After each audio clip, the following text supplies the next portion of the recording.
एक और क्वेश्चन है जो बहुत इम्पोर्टेंट है उन बच्चों के लिए जो 150, 200, 350 पाते हैं। तो एक बार मेरे से दीपक ऐसे इनफॉर्मल टॉक में तो ऐसे बता रहा था कि कभी कभी डाउन फील होता है, जैसा कि मतलब सबके ज़िंदगी में डाउन फील वाला मोमेंट आता है, अप्स एंड डाउन्स लगे रहते हैं। तो ये तो पहले घबराना चाहिए। तो इनसे मैं जानना चाह रहा हूँ कि 715 तो वो तो फाइनल मतलब है ना, कहते कि छक्का, लेकिन उससे पहले जो होता है ना, एक रन 2 रन, कभी और किसी मैच में विकेट उड़ गया, मतलब आउट हो गए, तो इनके भी मार्क्स कम ज़्यादा होते रहे हैं। उसको कैसे हैंडल किए? डेफिनेटली ये जो मार्क्स वाला सीरीज़ है ये बहुत स्लो प्रोसेस होता है। अगर आप सोच रहे हो कि आपके मार्क्स बहुत जल्दी इंक्रीज़ हो जाएंगे, आप भले कितना अच्छा पढ़ रहे हो, इट्स नॉट दैट इजी। मेरे मार्क्स, जब मैंने पहला मॉक टेस्ट दिया था, फुल सिलेबस मॉक टेस्ट, जब मेरे मार्क्स थे 560 के आसपास, जब मैंने first time full syllabus mock test दिया, मेरा सिलेबस वगैरह कंप्लीट हो गया था, क्योंकि उस समय रिवीजन करना इतना आसान नहीं है। फिर 560 के बाद 580 पे आया, फिर 620 पे भी आया।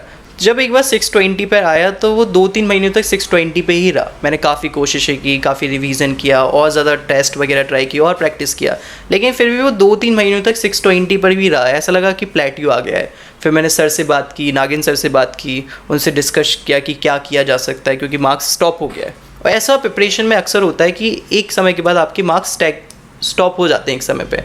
फिर और ज़्यादा रिवीजन वगैरह, थोड़ा और मैनेजमेंट सीखने के बाद आई स्टार्टेड ऑफ की फिर 650। फिर फाइनली देखा जाए तो लास्ट तक आते आते, ऐसा नहीं है कि मेरे हर मॉक टेस्ट में 720 ही आते थे, that's not easy, but last तक आते आते था कि 680, 690 ऐसे मार्क्स आ जाते थे मॉक टेस्ट में। सो ये था, बट ये था कि मुझे पता था कि मॉक टेस्ट के जो मार्क्स हैं ज़रूरी नहीं नीट में वैसा ही हो।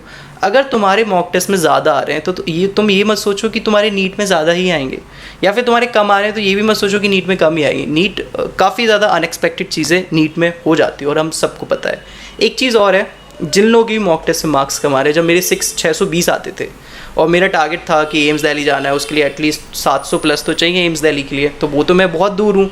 और लिटरली मैं बहुत, 1 महीना ही बचा हुआ है, मेरे 650, 640 ही मार्क्स आ पा रहे हैं।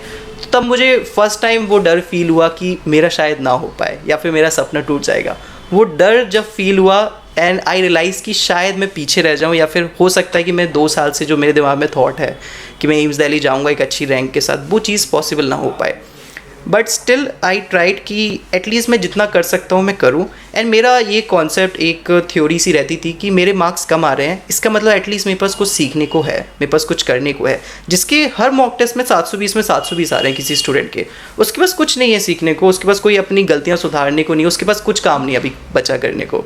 एटलीस्ट मेरे मार्क्स कम आ रहे हैं तो तुम मार्क्स कम को ऐसे सोचो कि you have still more to learn, तुम्हें अभी बहुत कुछ सीखना है, बहुत कुछ करने को बचा हुआ है, सो वो करो। तो ऐसा पॉजिटिव अप्रोच टूवर्ड्स, जब भी कम मार्क्स आए तो एक पॉजिटिव अप्रोच के साथ उसको स्टार्ट करो।